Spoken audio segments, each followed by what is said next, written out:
"Dad, can you tell me how to get rich?" My dad put down the evening paper. "Why do you want to get rich, son?" "Because today Jimmy's mom drove up in their new Cadillac, and they were going to their beach house for the weekend. He took 3 of his friends, but Mike and I weren't invited. They told us we weren't invited because we were poor kids." "They did?" my dad asked incredulously. "Yeah, they did," I replied in a hurt tone. My dad silently shook his head, pushed his glasses up the bridge of his nose, and went back to reading the paper. I stood waiting for an answer. The year was 1956. I was 9 years old. By some twist of fate, I attended the same public school where the rich people sent their kids. We were primarily a sugar plantation town. The managers of the plantation and the other affluent people, such as doctors, business owners, and bankers, sent their children to this elementary school. After grade 6, their children were generally sent off to private schools. Because my family lived on one side of the street, I went to this school. Had I lived on the other side of the street, I would have gone to a different school with kids from families more like mine. After grade 6, these kids and I would go on to the public intermediate and high school. There was no private school for them or for me. My dad finally put down the paper. I could tell he was thinking. "Well, son," he began slowly, "if you want to be rich, you have to learn to make money." "How do I make money?" I asked. "Well, use your head, son," he said, smiling. Even then I knew that really meant, "That's all I'm going to tell you, or I don't know the answer, so don't embarrass me." A partnership is formed the next morning. I told my best friend, Mike, what my dad had said. As best as I could tell, Mike and I were the only poor kids in this school. Mike was also in this school by a twist of fate. Someone had drawn a jog in the line for the school district, and we wound up in school with the rich kids. We weren't really poor, but we felt as if we were because all the other boys had new baseball gloves, new bicycles, new everything. Mom and Dad provided us with the basics, like food, shelter, and clothes, but that was about it. My dad used to say, "If you want something, work for it." We wanted things, but there was not much work available for 9-year-old boys. "So what do we do to make money?" Mike asked. "I don't know," I said, "but do you want to be my partner?" He agreed, and so on that Saturday morning, Mike became my first business partner. We spent all morning coming up with ideas on how to make money. Occasionally we talked about all the cool guys at Jimmy's beach house having fun. It hurt a little, but that hurt was good, because it inspired us to keep thinking of a way to make money. Finally, that afternoon, a bolt of lightning struck. It was an idea Mike got from a science book he had read. Excitedly, we shook hands, and the partnership now had a business. For the next several weeks, Mike and I ran around our neighborhood, knocking on doors and asking our neighbors if they would save their toothpaste tubes for us. With puzzled looks, most adults consented with a smile. Some asked us what we were doing, to which we replied, "We can't tell you, it's a business secret." My mom grew distressed as the weeks wore on. We had selected a site next to her washing machine as the place we would stockpile our raw materials. In a brown cardboard box that at one time held catsup bottles, our little pile of used toothpaste tubes began to grow. Finally my mom put her foot down. The sight of her neighbor's messy, crumpled, used toothpaste tubes had gotten to her. "What are you boys doing?" she asked, "and I don't want to hear again that it's a business secret. Do something with this mess, or I'm going to throw it out." Mike and I pleaded and begged, explaining that we would soon have enough and then we would begin production. We informed her that we were waiting on a couple of neighbors to finish their toothpaste so we could have their tubes. Mom granted us a 1-week extension. The date to begin production was moved up, and the pressure was on. My first partnership was already being threatened with an eviction notice by my own mom. It became Mike's job to tell the neighbors to quickly use up their toothpaste, saying their dentist wanted them to brush more often anyway. I began to put together the production line. One day my dad drove up with a friend to see 2 9-year-old boys in the driveway with a production line operating at full speed. There was fine white powder everywhere. On the long table were small milk cartons from school, and our family's hibachi grill was glowing with red-hot coals at maximum heat. Dad walked up cautiously, having to park the car at the base of the driveway since the production line blocked the carport. As he and his friend got closer, they saw a steel pot sitting on top of the coals in which the toothpaste tubes were being melted down. In those days, toothpaste did not come in plastic tubes. The tubes were made of lead, so once the paint was burned off, the tubes were dropped in the small steel pot. They melted until they became liquid, and with my mom's pot holders, we poured the lead through a small hole in the top of the milk cartons. The milk cartons were filled with plaster of Paris. White powder was everywhere. In my haste, I had knocked the bag over, and the entire area looked like it had been hit by a snowstorm. The milk cartons were the outer containers for plaster of Paris molds. My dad and his friend watched as we carefully poured the molten lead through a small hole in the top of the plaster of Paris cube. "Careful," my dad said. I nodded without looking up. Finally, once the pouring was through, I put the steel pot down and smiled at my dad. "What are you boys doing?" he asked with a cautious smile. "We're doing what you told me to do. We're going to be rich," I said. "Yup," said Mike, grinning and nodding his head. "We're partners." "And what is in those plaster molds?" my dad asked. "Watch," I said. "This should be a good batch." With a small hammer, I tapped at the seal that divided the cube in half. Cautiously, I pulled up the top half of the plaster mold and a lead nickel fell out. "Oh, no!" my dad exclaimed. "You're casting nickels out of lead." "That's right," Mike said. "We're doing as you told us to do. We're making money." My dad's friend turned and burst into laughter. My dad smiled and shook his head, along with a fire and a box of spent toothpaste tubes. In front of him were two little boys covered with white dust smiling from ear to ear. He asked us to put everything down and sit with him on the front step of our house. With a smile, he gently explained what the word counterfeiting meant. Our dreams were dashed. "You mean this is illegal?" asked Mike in a quivering voice. "Let them go," my dad's friend said. "They might be developing a natural talent." My dad glared at him. "Yes, it is illegal," my dad said gently, "but you boys have shown great creativity and original thought. Keep going. I'm really proud of you." Disappointed, Mike and I sat in silence for about 20 minutes before we began cleaning up our mess. The business was over on opening day. Sweeping the powder up, I looked at Mike and said, "I guess Jimmy and his friends are right. We are poor." My father was just leaving as I said that. "Boys," he said, "you're only poor if you give up.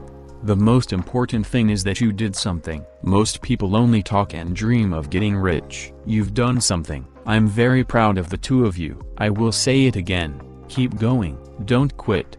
Mike and I stood there in silence. They were nice words, but we still did not know what to do. "So how come you're not rich, Dad?" I asked. "Because I chose to be a school teacher. School teachers really don't think about being rich. We just like to teach. I wish I could help you, but I really don't know how to make money." Mike and I turned and continued our cleanup. "I know," said my dad. "If you boys want to learn how to be rich, don't ask me. Talk to your dad, Mike." "My dad?" asked Mike with a scrunched up face. "Yeah, your dad," repeated my dad with a smile. "Your dad and I have the same banker, and he raves about your father. He's told me several times that your father is brilliant when it comes to making money." "My dad?" Mike asked again in disbelief. "Then how come we don't have a nice car and a nice house like the rich kids at school?"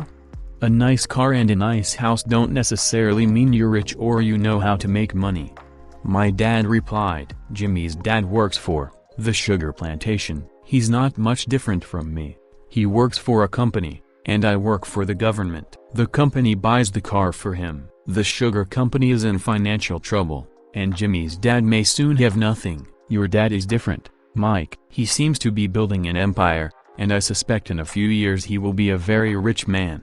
With that, Mike and I got excited again. With new vigor, we began cleaning up the mess caused by our now defunct first business. As we were cleaning, we made plans for how and when to talk to Mike's dad. The problem was that Mike's dad worked long hours and often did not come home until late. His father owned warehouses, a construction company, a chain of stores, and 3 restaurants. It was the restaurants that kept him out late. Mike caught the bus home after we had finished cleaning up. He was going to talk to his dad when he got home that night and ask him if he would teach us how to become rich. Mike promised to call as soon as he had talked to his dad, even if it was late. The phone rang at 8:30 p.m. "Okay," I said, "next Saturday."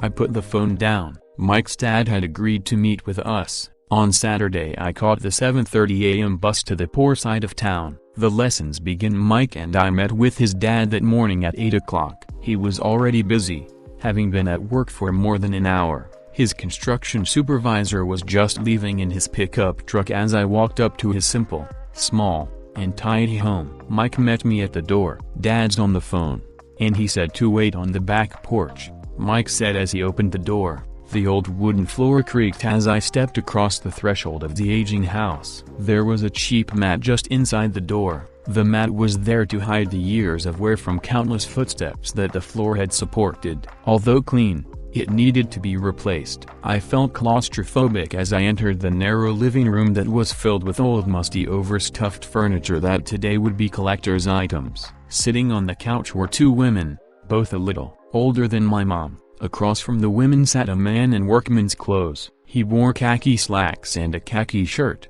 neatly pressed but without starch, and polished work boots. He was about 10 years older than my dad. They smiled as Mike and I walked past them toward the back porch. I smiled back shyly. "Who are those people?" I asked. "Oh, they work for my dad. The older man runs his warehouses, and the women are the managers of the restaurants." And as you arrived, you saw the construction supervisor who is working on a road project about 50 miles from here. His other supervisor, who is building a track of houses, left before you got here. Does this go on all the time?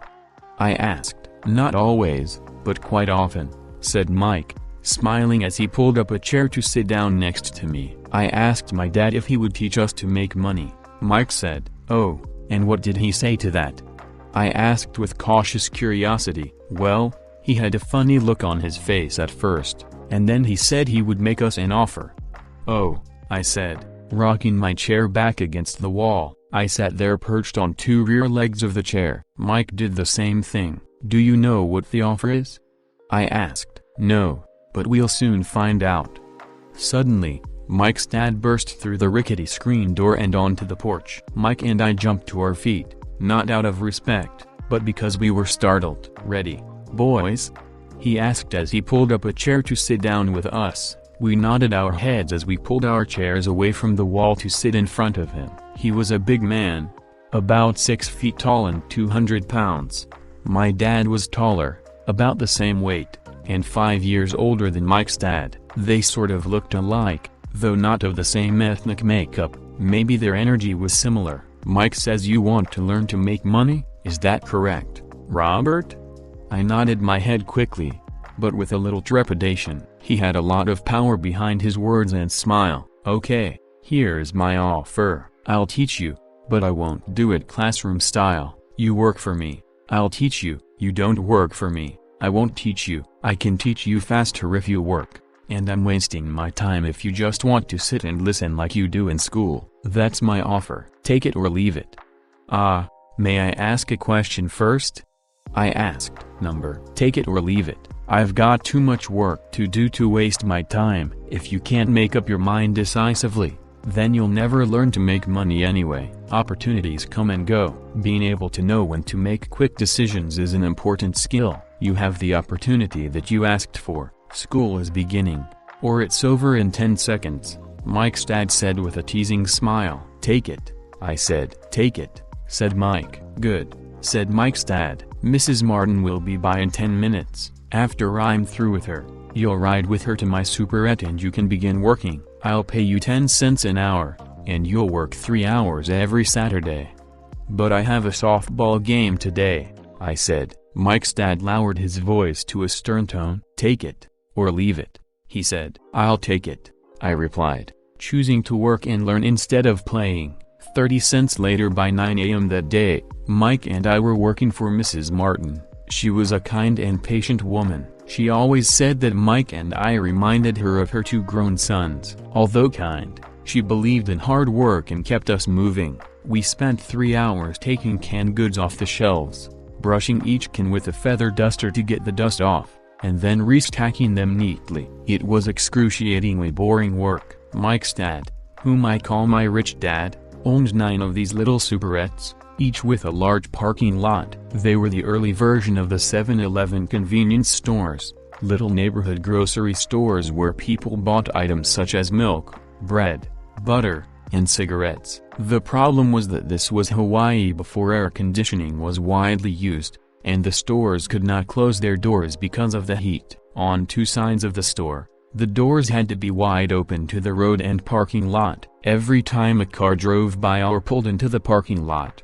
dust would swirl and settle in the store. We knew we had a job as long as there was no air conditioning. For 3 weeks, Mike and I reported to Mrs. Martin and worked our 3 hours. By noon, our work was over, and she dropped 3 little dimes in each of our hands. Now, even at the age of 9 in the mid-1950s, 30 cents was not too exciting. Comic books cost 10 cents back then, so I usually spent my money on comic books and went home. By Wednesday of the 4th week, I was ready to quit. I had agreed to work only because I wanted to learn to make money from Mike's dad, and now I was a slave for 10 cents an hour. On top of that, I had not seen Mike's dad since that first Saturday. "I'm quitting," I told Mike at lunchtime. School was boring, and now I did not even have my Saturdays to look forward to. But it was the 30 cents that really got to me. This time Mike smiled. "What are you laughing at?"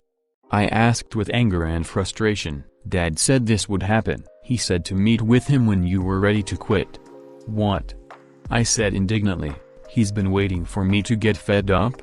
"Sort of," Mike said. "Dad's kind of different. He doesn't teach like your dad. Your mom and dad lecture a lot.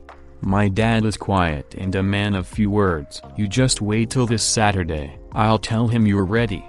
"You mean I've been set up?" "No, not really, but maybe." Dad will explain on Saturday. Waiting in line on Saturday, I was ready to face Mike's dad. Even my real dad was angry with him. My real dad, the one I call the poor one, thought that my rich dad was violating child labor laws and should be investigated. My educated, poor dad told me to demand what I deserve, at least 25 cents an hour. My poor dad told me that if I did not get a raise, I was to quit immediately. "You don't need that damn job anyway," said my poor dad with indignation. At 8 o'clock Saturday morning, I walked through the door of Mike's house when Mike's dad opened it. "Take a seat and wait in line," he said as I entered. He turned and disappeared into his little office next to a bedroom. I looked around the room and didn't see Mike anywhere. Feeling awkward, I cautiously sat down next to the same 2 women who were there 4 weeks earlier. They smiled and slid down the couch to make room for me. 45 minutes went by, and I was steaming.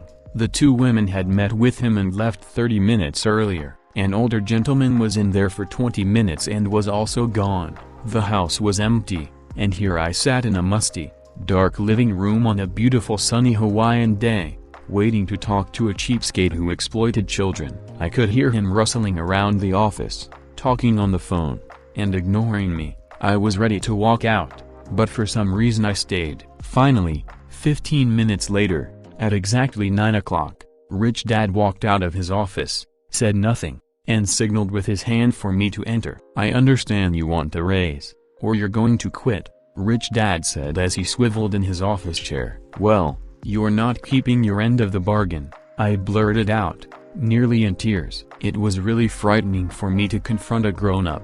"You said that you would teach me if I worked for you." "Well, I've worked for you. I've worked hard. I've given up my baseball games to work for you.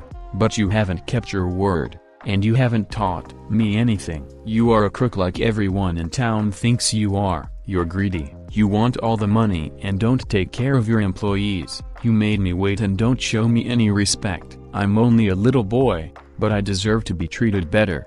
Rich Dad rocked back in his swivel chair, hands up to his chin, and stared at me. "Not bad," he said. "In less than a month, you sound like most of my employees." "What?" I asked, not understanding what he was saying. I continued with my grievance. I thought you were going to keep your end of the bargain and teach me. Instead you want to torture me? That's cruel. That's really cruel. I am teaching you, Rich Dad said quietly. What have you taught me? Nothing. I said angrily. You haven't even talked to me once since I agreed to work for peanuts. 10 cents an hour. Ha, I should notify the government about you. We have child labor laws, you know. My dad works for the government, you know. Wow, said Rich Dad. Now you sound just like most of the people who used to work for me, people I've either fired or who have quit. So what do you have to say? I demanded, feeling pretty brave for a little kid. You lied to me. I've worked for you, and you have not kept your word. You haven't taught me anything. How do you know that I've not taught you anything? Asked Rich Dad calmly. Well, you've never talked to me. I've worked for 3 weeks and you have not taught me anything, I said with a pout. Does teaching mean talking or a lecture? Rich Dad asked. Well, yes, I replied. That's how they teach you in school, he said, smiling. But that is not how life teaches you, and I would say that life is the best teacher of all. Most of the time, life does not talk to you, it just sort of pushes you around. Each push is life saying, wake up, there's something I want you to learn. What is this man talking about? I asked myself silently. Life pushing me around was life talking to me? Now I knew I had to quit my job. I was talking to someone who needed to be locked up. If you learn life's lessons, you will do well. If not, life will just continue to push you around. People do two things. Some just let life push them around. Others get angry and push back, but they push back against their boss, or their job, or their husband or wife. They do not know it's life that's pushing. I had no idea what he was talking about. Life pushes all of us around. Some people give up and others fight. A few learn the lesson and move on. They welcome life pushing them around. To these few people, it means they need and want to learn something. They learn and move on. Most quit, and a few like you fight.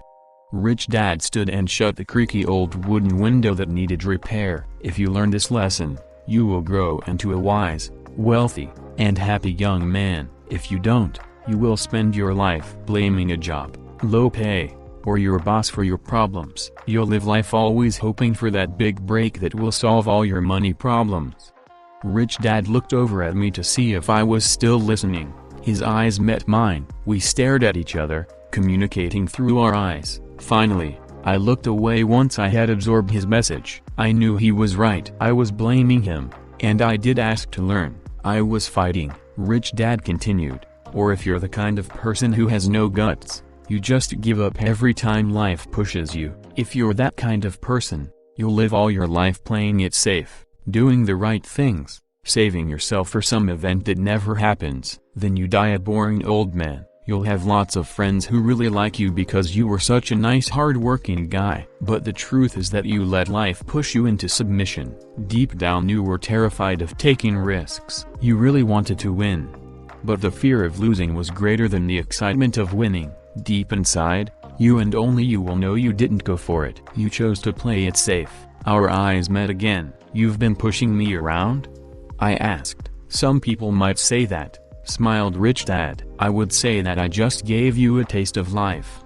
What taste of life?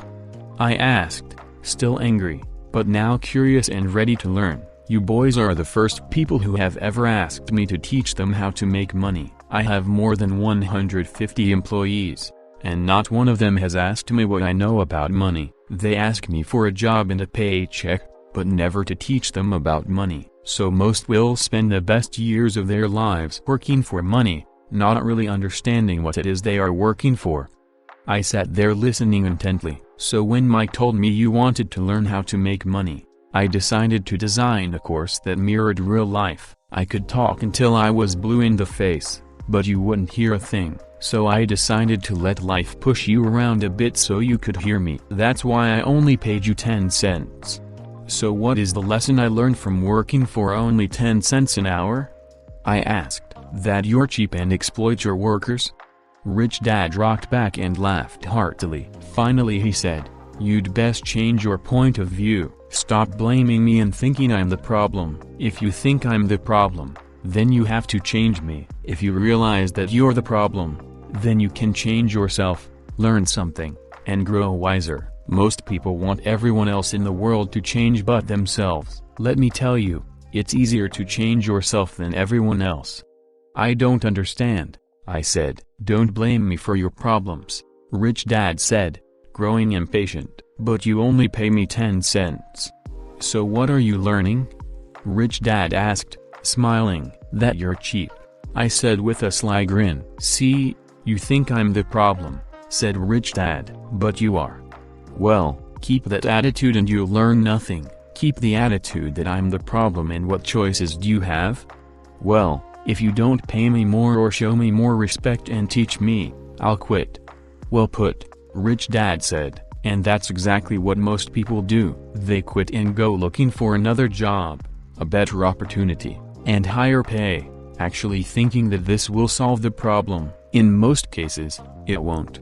So what should I do? I asked. Just take this measly 10 cents an hour and smile? Rich Dad smiled. That's what the other people do, but that's all they do, waiting for a raise thinking that more money will solve their problems. Most just accept it, and some take a second job working harder, but again accepting a small paycheck. I sat staring at the floor, beginning to understand the lesson Rich Dad was presenting. I could sense it was a taste of life. Finally, I looked up and asked, so what will solve the problem? This, he said, leaning forward in his chair and tapping me gently on the head. This stuff between your ears. It was at that moment that Rich Dad shared the pivotal point of view that separated him from his employees and my poor dad, and led him to eventually become one of the richest men in Hawaii, while my highly educated but poor dad struggled financially all his life. It was a singular point of view that made all the difference over a lifetime. Rich Dad explained this point of view over and over, which I call lesson number 1.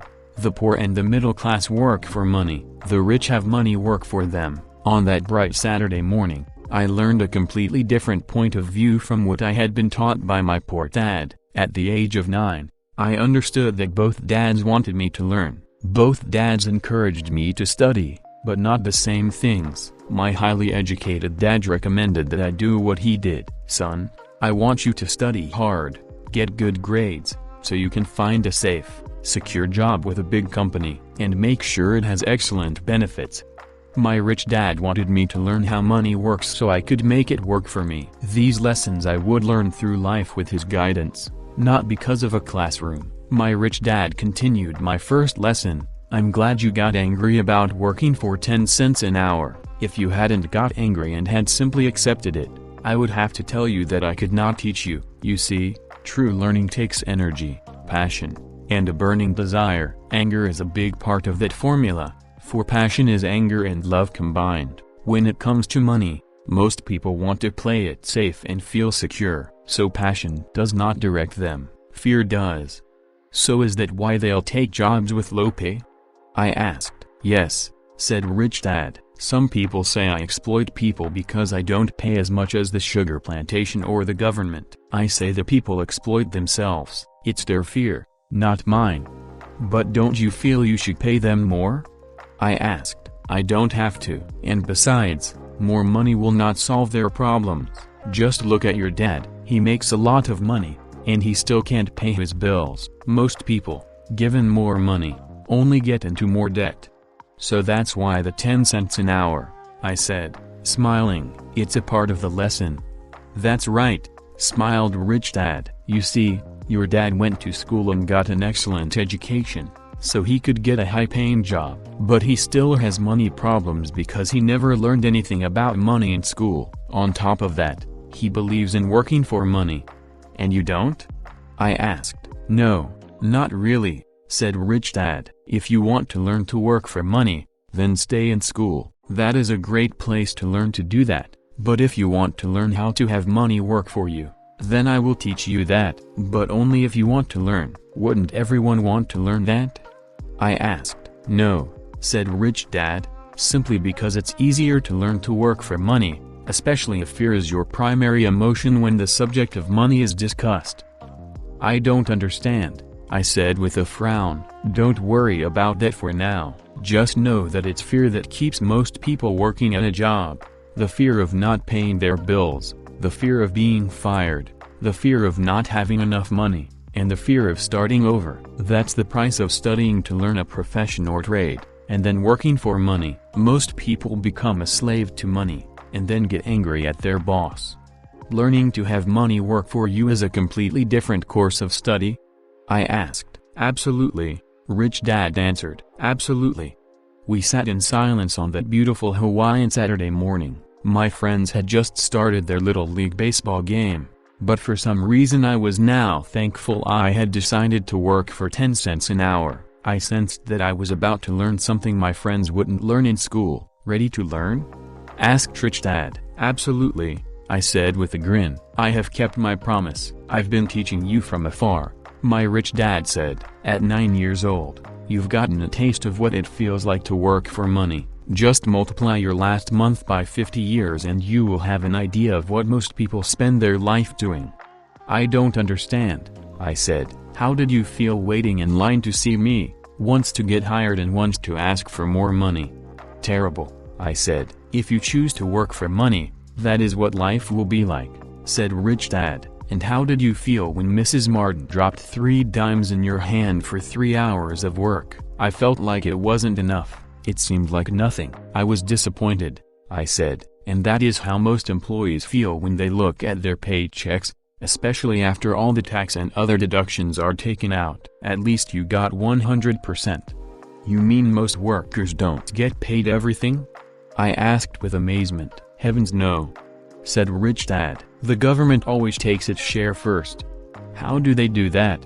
I asked. Taxes, said Rich Dad. You're taxed when you earn, you're taxed when you spend, you're taxed when you save, you're taxed when you die.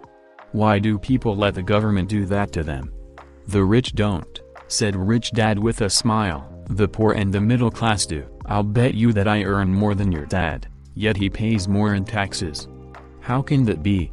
I asked. At my age, that made no sense to me. Why would someone let the government do that to them?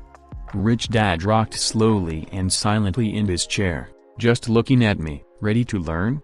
He asked. I nodded my head slowly. As I said, there is a lot to learn. Learning how to have money work for you is a lifetime study. Most people go to college for 4 years, and their education ends. I already know that my study of money will continue over my lifetime, simply because the more I find out, the more I need to know. Most people never study the subject. They go to work, get their paycheck, balance their checkbooks, and that's it. Then they wonder why they have money problems. They think that more money will solve the problem and don't realize that it's their lack of financial education that is the problem.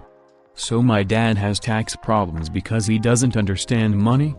I asked, confused. Look, said Rich Dad, taxes are just one small section on learning how to have money work for you. Today, I just wanted to find out if you still have the passion to learn about money. Most people don't. They want to go to school, learn a profession, have fun at their work, and earn lots of money. One day they wake up with big money problems, and then they can't stop working. That's the price of only knowing how to work for money instead of studying how to have money work for you. So do you still have the passion to learn? Asked Rich Dad. I nodded my head. Good, said Rich Dad. Now get back to work. This time, I will pay you nothing. What? I asked in amazement. You heard me. Nothing. You will work the same 3 hours every Saturday, but this time you will not be paid 10 cents per hour. You said you wanted to learn to not work for money, so I'm not going to pay you anything. I couldn't believe what I was hearing. I've already had this conversation with Mike and he's already working, dusting and stacking canned goods for free. You'd better hurry and get back there. That's not fair, I shouted. You've got to pay something. You said you wanted to learn. If you don't learn this now, you'll grow up to be like the 2 women and the older man sitting in my living room, working for money and hoping I don't fire them, or like your dad, earning lots of money only to be in debt up to his eyeballs, hoping more money will solve the problem. If that's what you want, I'll go back to our original deal of 10 cents an hour, or you can do what most adults do, complain that there is not enough pay, quit. and go looking for another job. But what do? I asked. Rich Dad tapped me on the head. Use this, he said. If you use it well, you will soon thank me for giving you an opportunity and you will grow into a rich man. I stood there, still not believing what a raw deal I was handed. I came to ask for a raise, and somehow I was instead working for nothing. Rich Dad tapped me on the head again and said, use this. Now get out of here and get back to work. Lesson number 1. The rich don't work for money. I didn't tell my poor dad I wasn't being paid. He wouldn't have understood, and I didn't want to try to explain something I didn't understand myself. For 3 more weeks, Mike and I worked 3 hours every Saturday for nothing. The work didn't bother me, and the routine got easier, but it was the missed baseball games and not being able to afford to buy a few comic books that got to me. Rich Dad stopped by at noon on the 3rd week. We heard his truck pull up in the parking lot and sputter when the engine was turned off. He entered the store and greeted Mrs. Martin with a hug. After finding out how things were going in the store, he reached into the ice cream freezer, pulled out 2 bars, paid for them, and signaled to Mike and me, "Let's go for a walk, boys."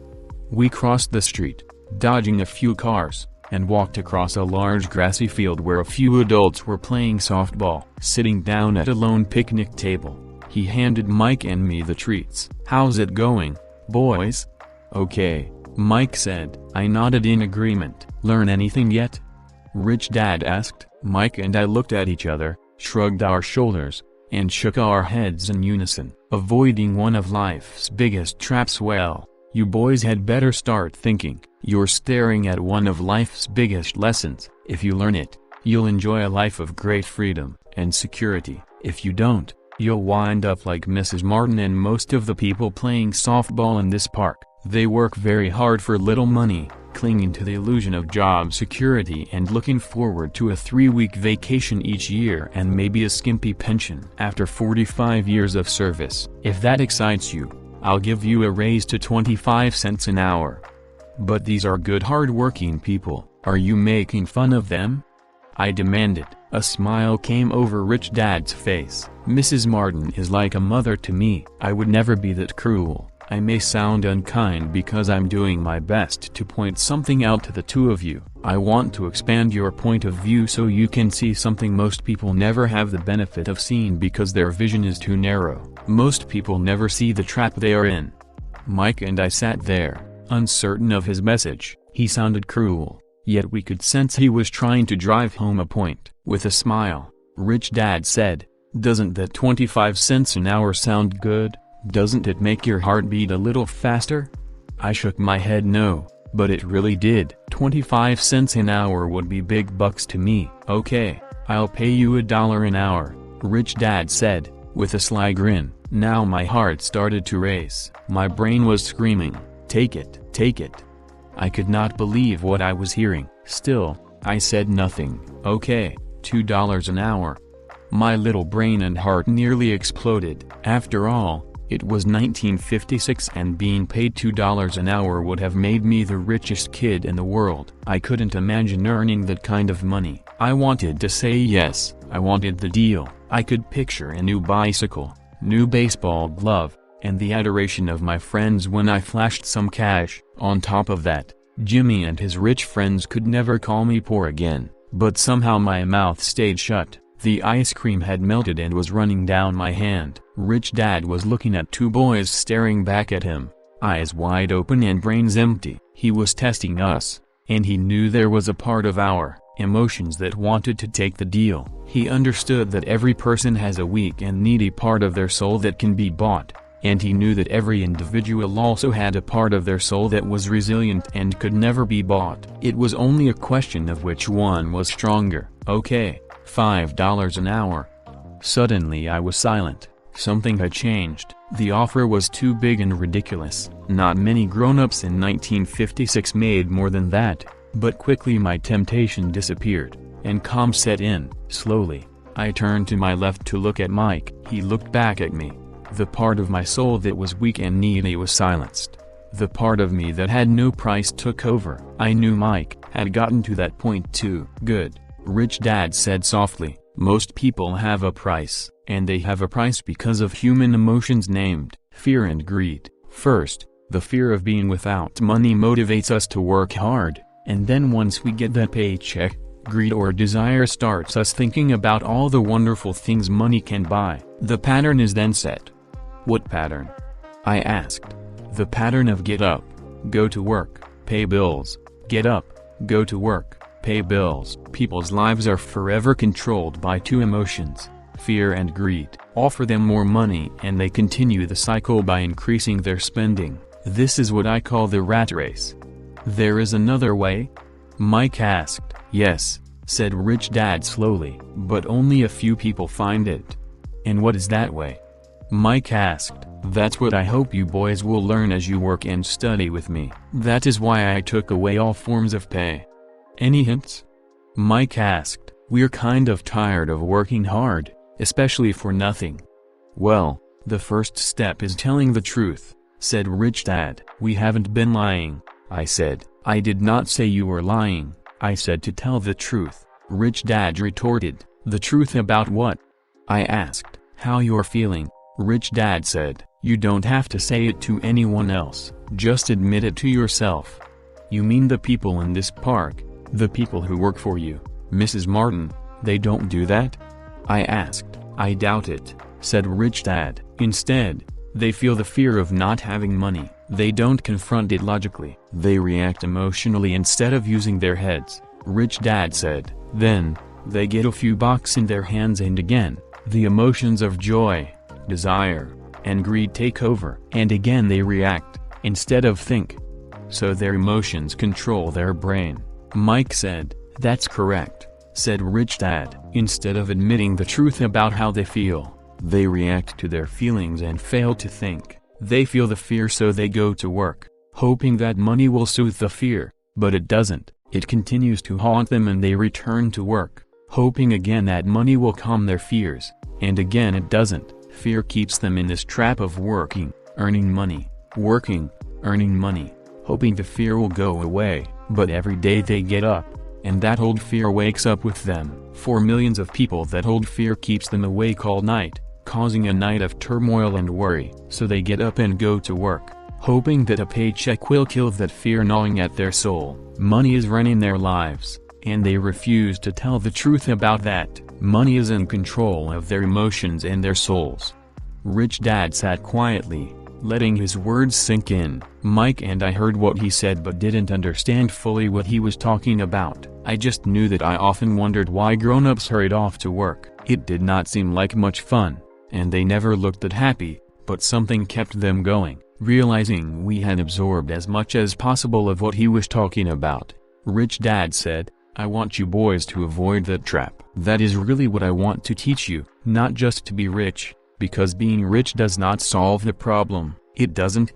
I asked, surprised. No, it doesn't. Let me explain the other emotion, desire. Some call it greed, but I prefer desire. It's perfectly normal to desire something better, prettier, more fun, or exciting. So people also work for money because of desire. They desire money for the joy they think it can buy, but the joy that money brings is often short-lived, and they soon need more money for more joy, more pleasure, more comfort, and more security. So they keep working, thinking money will soothe their souls that are troubled by fear and desire. But money can't do that.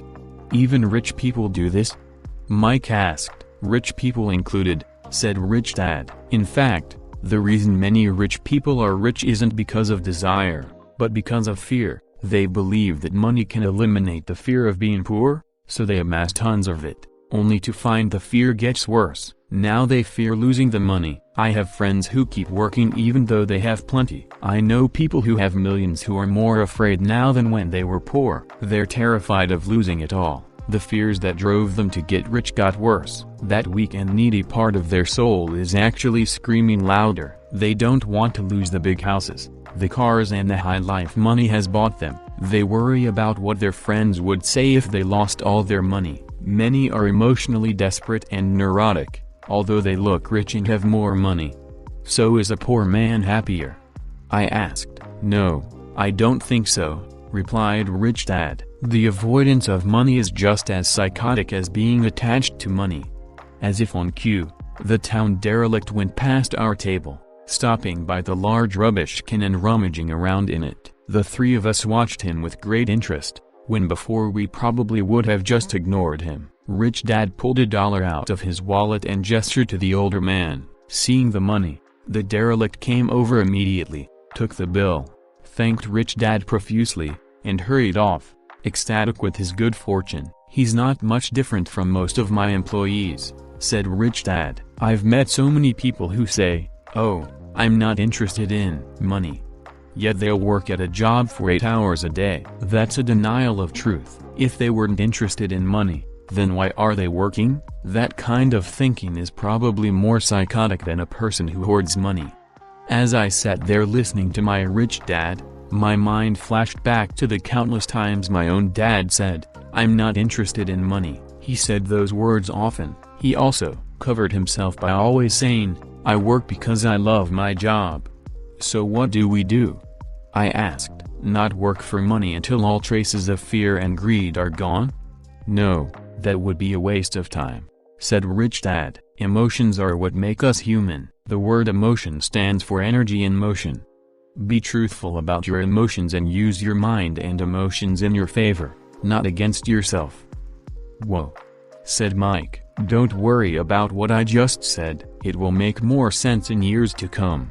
Just be an observer, not a reactor, to your emotions. Most people do not know that it's their emotions that are doing the thinking. Your emotions are your emotions, but you have got to learn to do your own thinking. Can you give me an example? I asked. Sure, replied Rich Dad. When a person says, "I need to find a job," it's most likely an emotion doing the thinking. Fear of not having money generates that thought. But people do need money if they have bills to pay, I said. Sure they do, smiled Rich Dad. All I'm saying is that it's fear that is all too often doing the thinking. I don't understand, said Mike. For example, said Rich Dad, if the fear of not having enough money arises, instead of immediately running out to get a job, they instead might ask themselves this question: will a job be the best solution to this fear over the long run? In my opinion, the answer is number. A job is really a short-term solution to a long-term problem. But my dad is always saying, stay in school and get good grades, so you can find a safe, secure job. I interjected, somewhat confused. Yes, I understand he says that, said Rich Dad, smiling. Most people recommend that, and it's a good path for most people, but people make that recommendation primarily out of fear. You mean my dad says that because he's afraid? Yes, said Rich Dad, he's terrified that you won't earn enough money and won't fit into society. Don't get me wrong, he loves you and wants the best for you. I too believe in education and a job are important, but it won't handle the fear. You see, that same fear that makes him get up in the morning to earn a few bucks is the fear that is causing him to be so fanatical about your going to school. So what do you recommend? I asked. I want to teach you to master the power of money, instead of being afraid of it. They don't teach that in school, and, if you don't learn it, you become a slave to money. It was finally making sense. He wanted us to widen our views and to see what the Mrs. Martins of this world couldn't see. He used examples that sounded cruel at the time, but I've never forgotten them. My vision widened that day, and I began to see the trap that lay ahead for most people. You see, we're all employees ultimately, we just work at different levels, said Rich Dad. I just want you boys to have a chance to avoid the trap caused by those two emotions, fear and desire. Use them in your favor, not against you. That's what I want to teach you. I'm not interested in just teaching you to make a pile of money. That won't handle the fear or desire. If you don't first handle fear and desire, and you get rich, you'll only be a highly paid slave. So how do we avoid the trap? I asked. The main cause of poverty or financial struggle is fear and ignorance, not the economy or the government or the rich. It's self-inflicted fear and ignorance that keep people trapped. So you boys go to school and get your college degrees, and I'll teach you how to stay out of the trap. The pieces of the puzzle were appearing. My highly educated dad had a great education and a great career, But school never told him how to handle money or his fear of it. It became clear that I could learn different and important things from two fathers. So you've been talking about the fear of not having money. How does the desire for money affect our thinking? Mike asked, how did you feel when I tempted you with a pay raise? Did you notice your desires rising? We nodded our heads. By not giving in to your emotions, you were able to delay your reactions and think. That is important. We will always have emotions of fear and greed. From here on in, it's imperative for you to use those emotions to your advantage, and for the long term to not let your emotions control your thinking. Most people use fear and greed against themselves. That's the start of ignorance. Most people live their lives chasing paychecks, pay raises and job security because of the emotions of desire and fear, not really questioning where those emotion-driven thoughts are leading them. It's just like the picture of a donkey dragging a cart with its owner dangling a carrot just in front of its nose. The donkey's owner may be going where he wants to, but the donkey is chasing an illusion. Tomorrow there will only be another carrot for the donkey. You mean the moment I picture a new baseball glove, candy and toys, that's like a carrot to a donkey? Mike asked. Yes, and as you get older, your toys get more expensive, a new car, a boat, and a big house to impress your friends, said Rich Dad with a smile. Fear pushes you out the door, and desire calls to you. That's the trap. So what's the answer? Mike asked. What intensifies fear and desire is ignorance. That is why rich people with lots of money often have more fear the richer they get. Money is the carrot, the illusion. If the donkey could see the whole picture, it might rethink its choice to chase the carrot. Rich Dad went on to explain that a human's life is a struggle between ignorance and illumination. He explained that once a person stops searching for information and self-knowledge, ignorance sets in. That struggle is a moment-to-moment decision, to learn to open or close one's mind. Look, school is very important. You go to school to learn a skill or profession to become a contributing member of society. Every culture needs teachers, doctors, mechanics, artists, cooks, business people, police officers, firefighters, and soldiers. Schools train them so society can thrive and flourish, said Rich Dad. Unfortunately, for many people school is the end, not the beginning.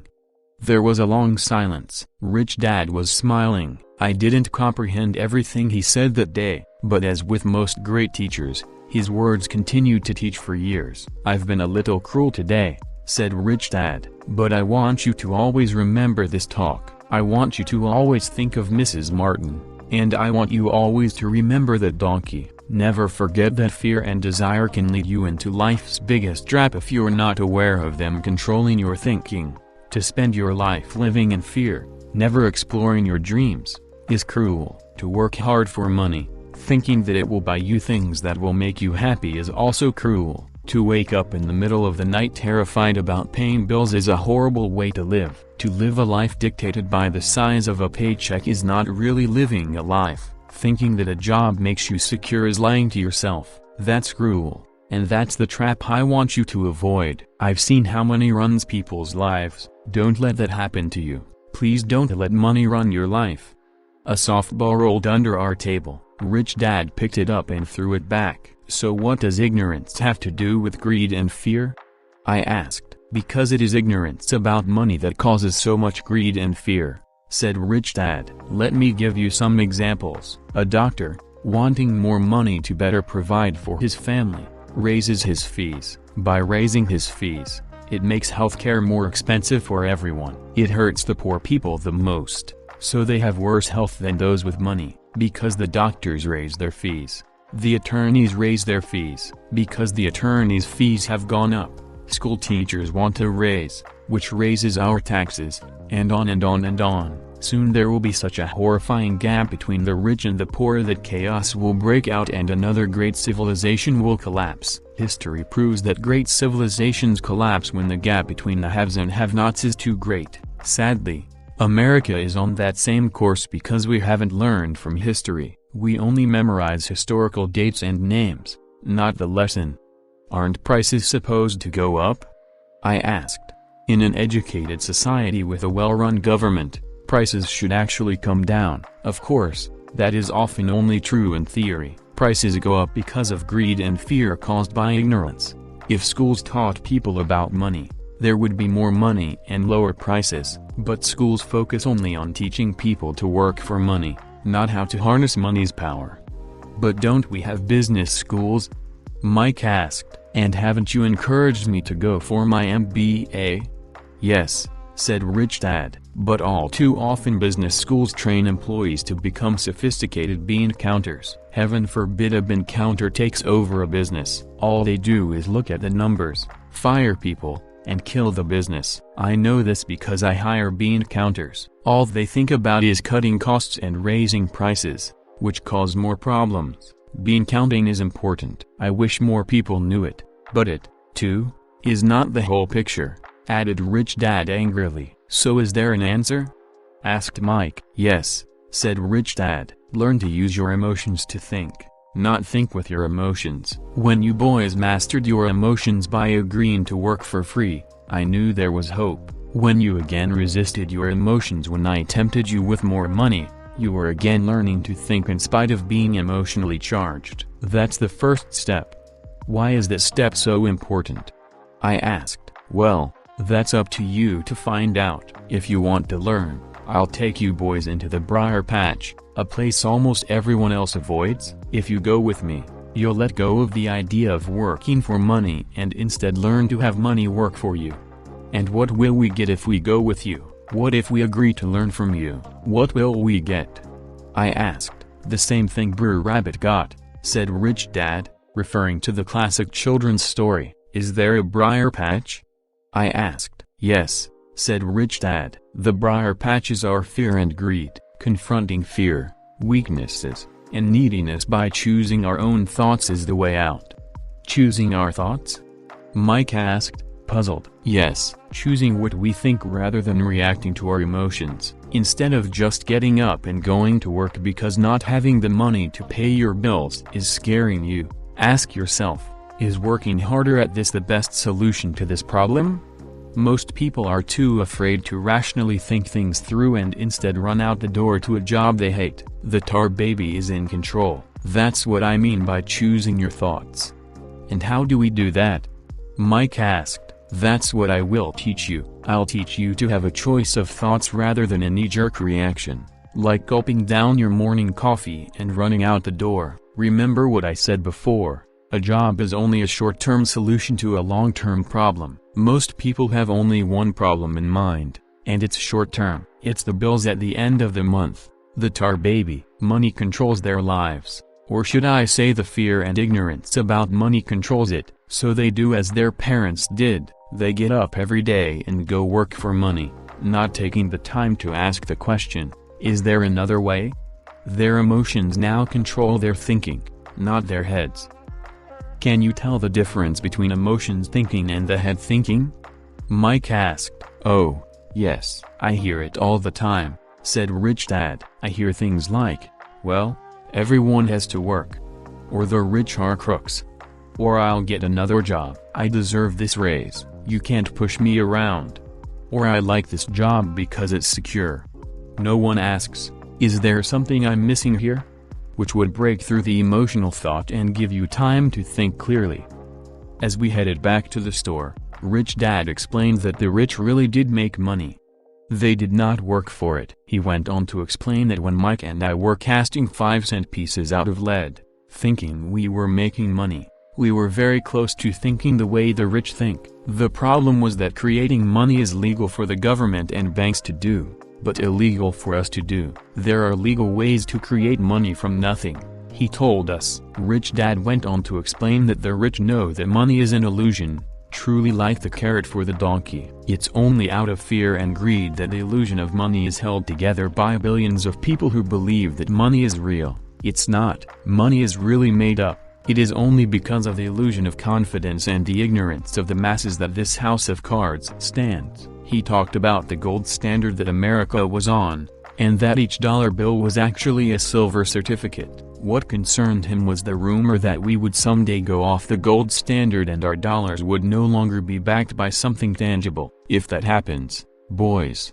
all hell will break loose. The poor, the middle class, and the ignorant will have their lives ruined simply because they will continue to believe that money is real and that the company they work for, or the government, will look after them. We really did not understand what he was saying that day, but over the years, it made more and more sense.